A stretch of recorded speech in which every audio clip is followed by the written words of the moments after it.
ማልጋሽ ምን ነው አገሩ ሰላም አይደለም ምንድነው እንደዚህ ለመበረር ነው እንደ ክንፋችሁን አውጥታችሁ እንደዚህ መሬት እያንቀጣቀጣችሁ አሁን ከኢትዮጵያ እስከዚህ መሬት እያንቀጣቀጣች ነው እባካችሁ ቁሙ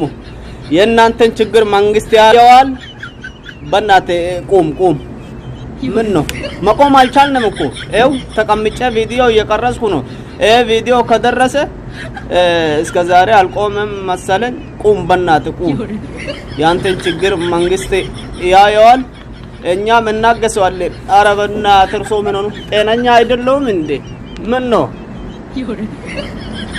ዱቄታ ጥፋ ከዚያ